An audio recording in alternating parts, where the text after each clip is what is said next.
Hello, welcome.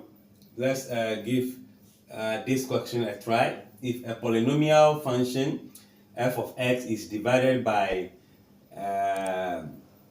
x plus 2, the quotient is x squared plus x minus 1, and the remainder is what? 3. We have to find that function. It's just like you are having 7 divided by 2. Your answer will be what? If I have 7 divided by 2, I'll be having 3. But there's a remainder. So I'll say remainder 1.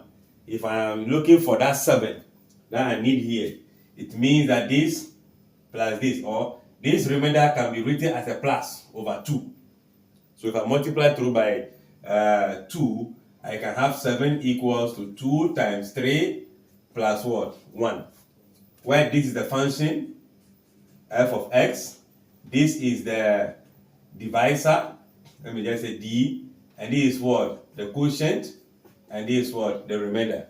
So I can just say that function is going to be equals to the quotient, any one that I bring first, times the divisor, then plus what? The remainder. So in this case, I have my quotient. What is the quotient from here?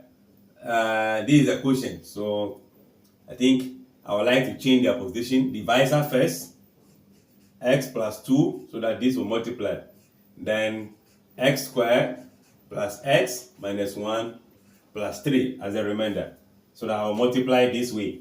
This times this, the power only increase, power 3, power increase, power 2, then minus x.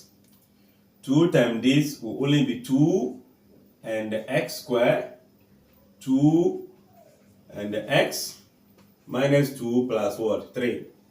Let's group them together and have x to the power 3,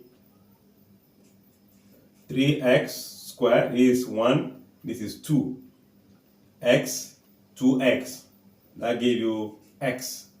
3 minus 2, that gave us y. So therefore, the f of x is going to be x to the power 3, 3x squared, x plus what? 1. This is what is being divided by this to give us this, leaving the remainder of what? 3. Alright, I believe well understood. If you want more tutorial on this, check the playlist for polynomials, and all facts will be laid bare. Thanks for watching. Don't forget to share, like, comment, and subscribe.